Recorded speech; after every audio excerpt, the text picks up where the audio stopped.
Olá, amigos do esporte, eu sou o Theo de Paula. Seja bem-vindo ao canal. Nós estamos iniciando mais um vídeo. Antes de tudo, quero recomendar mais uma vez a vocês, pedir que me ajudem inscrevendo-se no canal e deixando o seu like e depois compartilhando com os seus amigos. Hoje nós vamos começar a apresentar para vocês uma história de um treinador de voleibol japonês chamado Yasutaka Matsudaira. Um lindo exemplo de superação que pode e deve ser imitado. Eu particularmente gosto muito dessa história porque mostra-nos que com paciência, persistência e determinação e ainda um planejamento bem organizado, podemos tornar realidade grandes sonhos que às vezes parecem impossíveis e nós podemos torná-los em realidade. Yasutaka Matsudaira, técnico de voleibol responsável pela grande transformação do voleibol mundial entre os anos 60 e 70. O voleibol, como todos sabemos, ele foi inventado pelo professor William Morgan, diretor da ACM nos Estados Unidos. Ele inicialmente foi feito para pessoas com mais idades, porque o basquete, o futebol, o handebol, eles eram esportes mais direcionados para as faixas etárias mais jovens. O voleibol, depois de lançado, ele desenvolveu-se muito rápido e passou a ser praticado na maioria dos países.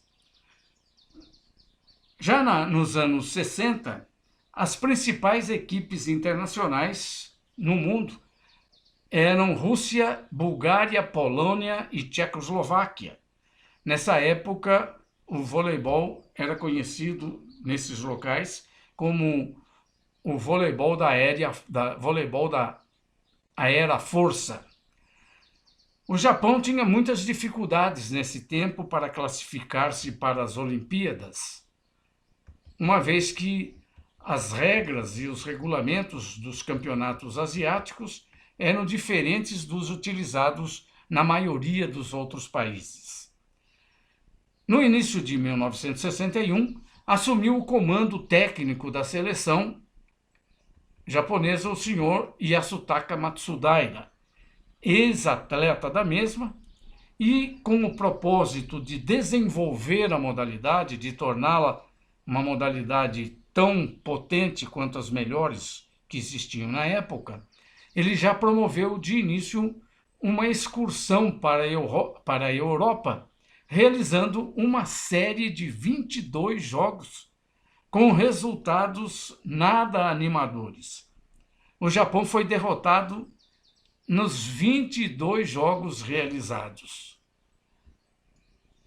Mas essas derrotas não conseguiram tirar o ânimo de Yasutaka Matsudaira.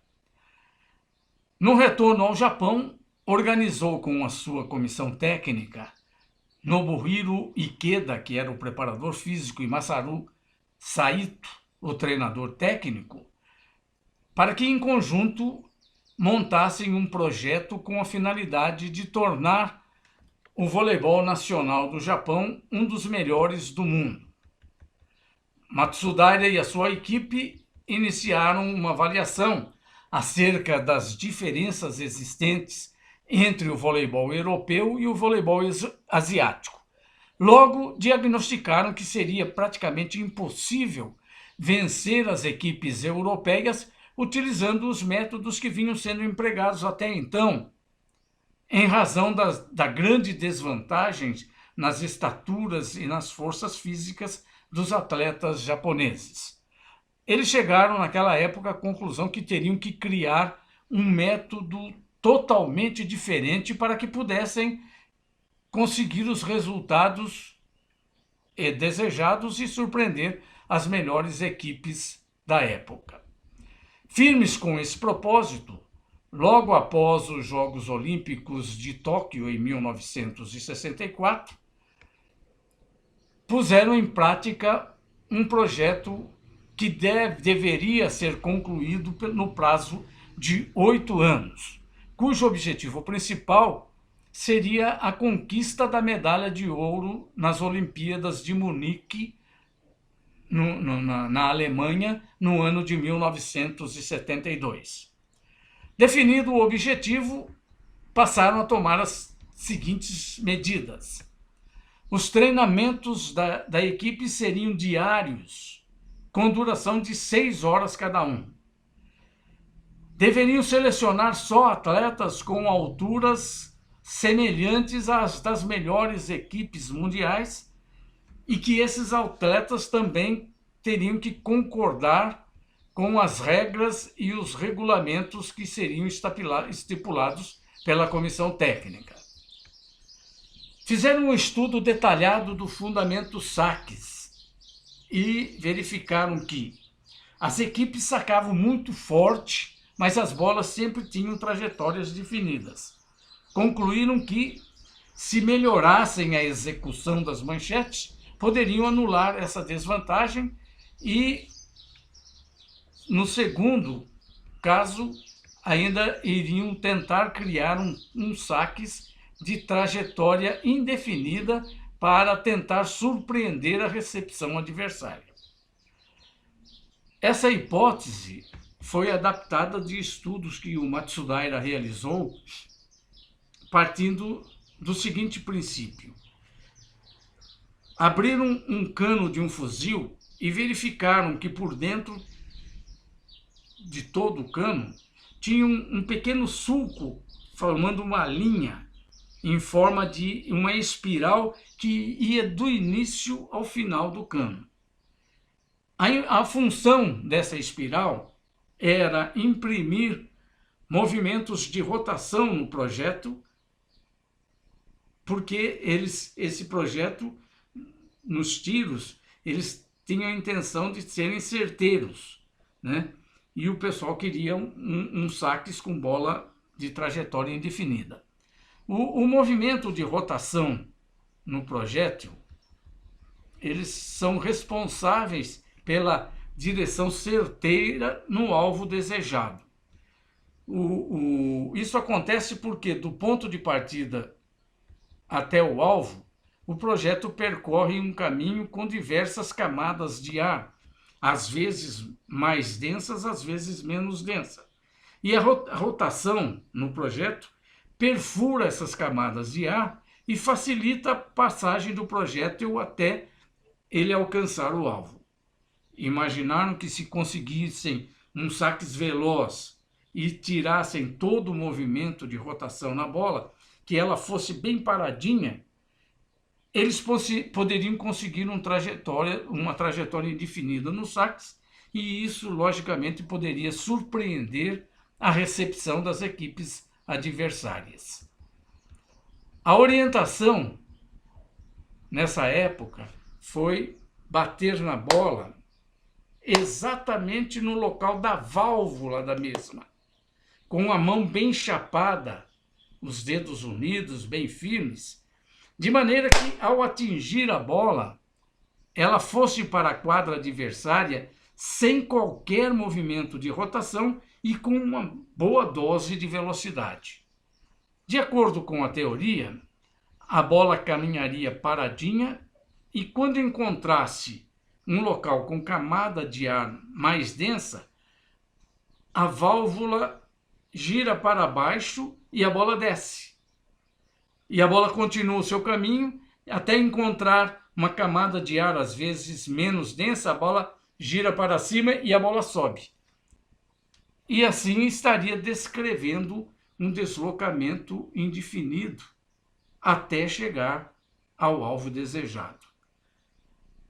Isso mudou tudo, porque obriga o atleta que vai recepcionar, a aprender a procurar a bola com os braços.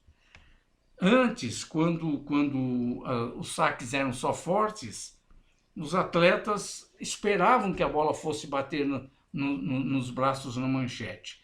E essa outra forma inventada ou mudada pelo Matsudaira, os atletas tinham que aprender a procurar, porque a bola vinha mudando, ela vinha sempre mudando de direção. Testaram a ideia, essa teoria, nos treinamentos e deu certo. E a partir daí, então, surgiu o saques balanceado, que surpreendeu o voleibol mundial da época. Mas, além disso, realizaram outros estudos, realizaram estudos minuciosos da regra do voleibol e fizeram uma modificação, criaram um sistema de ataques combinados, utilizando velocidades, fazendo 2 jogadores indo para a mesma bola, e era um que ia bater, sempre com bolas muito rápidas. E isso dificultava muito a organização dos bloqueios e das defesas adversárias. Ainda sobre o estudo das regras, entenderam que com a bola em movimento, os jogadores poderiam, tanto os jogadores de defesa quanto os jogadores de ataque, poderiam, como é que eu diria? Eles poderiam trocar de lugares, os jogadores de defesa entre si e os jogadores de ataque entre si, e aí eles, como é que eu diria? Eles passaram a especializar os jogadores nas posições de ataque, nas posições de bloqueio, nas posições de defesa. Introduziram o sistema tático 5-1, isto é, 5 atacantes e 1 levantador. Esse já especializado em jogar na posição 1, defesa direito, e infiltrar-se para levantar, tendo nessa situação 3 jogadores como atacantes, sendo o jogador de entrada na posição 4, o jogador de meio na posição 3 e o jogador de saída, que é o da posição 2. E o levantador, ele fazia o levantamento e voltava para a defesa, na posição 1. Tá? Criaram sistemas de ataque com bola tempo, bola 2 tempos, bolas cruzadas, as bolas de esmículos, as bituins. Todas essas bolas eram bolas muito rápidas e que dependiam do entrosamento muito grande entre o levantador e os atacantes. E isso o Japão conseguiu um entrosamento tão grande que 4 anos após o início de ter colocado esse projeto em ação, o Japão já conseguiu bons resultados, culminando com a conquista da medalha de prata nas Olimpíadas do México em 1968. Nessa época, em 1968, quando terminou as Olimpíadas do México, o Matsudaira reuniu seu grupo, os atletas e a comissão técnica, e eles foram para a Alemanha, foram para a cidade de Munique, local onde estavam ainda construindo o ginásio de esportes, onde seriam realizadas as partidas de voleibol nas Olimpíadas de 1972. Ele pegou os jogadores e a comissão técnica, colocou todos bem acomodados onde estavam construindo as arquibancadas e olhou para o pessoal e disse assim: meus atletas, prestem muita atenção no que eu vou lhes dizer agora.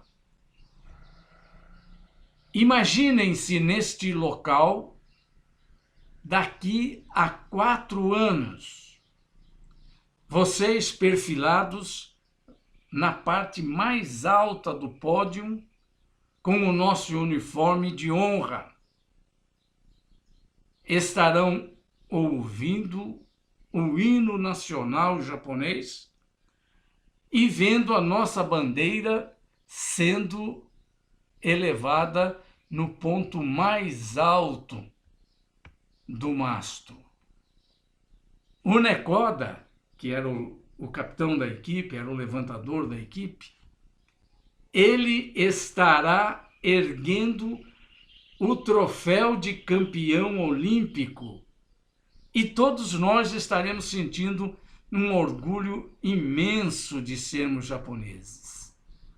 Sintam este clima, sintam este dia e preparem-se para que ele transforme-se em realidade. E isso, minha gente, aconteceu plenamente. Segundo Matsudaira, essa mensagem foi a coisa mais importante de toda a preparação nos 8 anos realizado. Entrou profundamente nas mentes e nos corações dos atletas, que passaram a trabalhar mais fortes e mais concentrados em torno do objetivo que foi traçado pelo Matsudaira e a sua comissão técnica. Paralelamente, ainda a esse novo sistema de jogo adotado, eles realizaram um trabalho técnico muito detalhado e intenso nos fundamentos de recepção de saques e no fundamento de defesa da equipe. E não deu outra. Em 1972, já nas Olimpíadas de Munique, o Japão deu verdadeiras aulas de voleibol, deu verdadeiros espetáculos e surpreendeu a tudo e a todos, culminando com a conquista do tão almejado ouro olímpico diante da equipe da Alemanha. Conseguiram atingir 100% do planejamento organizado no final de 1964, causando uma tremenda revolução na metodologia, na técnica e na tática do voleibol mundial. O Brasil e muitos outros países aproveitaram-se dessa época e fizeram muitos intercâmbios com o Japão. O próprio Matsudaira chegou a vir ao Brasil, ele gostou muito do nosso país, ele deu um curso de treinamentos, foi na Escola de Educação Física do Exército no Rio de Janeiro. Foi uma época de grandes aprendizagens e muito crescimento no voleibol mundial. Mas como tudo na vida, nasce, cresce, tem um tempo de estabilidade, depois decai. No início dos anos 80, começou o declínio do voleibol japonês, que ainda hoje é um voleibol bom, mas já não tem o mesmo brilho nem a mesma eficiência que teve naquelas épocas. Está à espera de um novo Matsudaira que traga um novo sonho e que proponha planejá-lo e colocá-lo em prática com dedicação e amor. Será possível? Hoje, as grandes potências, elas utilizam um voleibol misto entre a velocidade do Japão e a força europeia. E os resultados têm sido muito bons. E o voleibol, hoje em dia, é uma das principais modalidades esportivas praticadas e assistidas em todo o mundo. Yasutaka Matsudaira faleceu no final de 2011, mas legou-nos uma linda lição de amor, superação,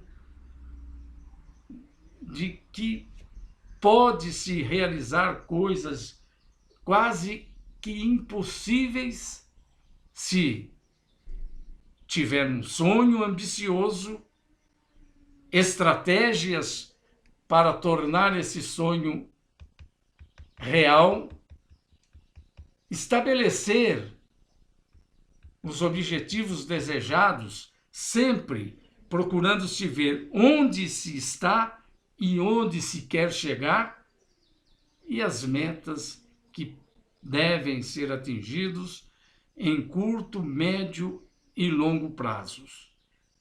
Principalmente, suprimir os atalhos. Nós sempre fazemos ou procuramos fazer as coisas mais fáceis primeiro. E os atalhos, eles são, vamos dizer assim, autênticas armadilhas para os nossos sonhos, tá? Devemos avaliar constantemente o nosso planejamento, com persistência, com determinação e resiliência. E para finalizar, deixar só uma ideia para todos. Se fizermos as coisas sempre da mesma maneira, os resultados serão sempre os mesmos. Pense sobre essa ideia. Haja sempre com clareza e determinação para modificar-se. Sucesso a todos e muita sorte. Muito obrigado e até a próxima semana.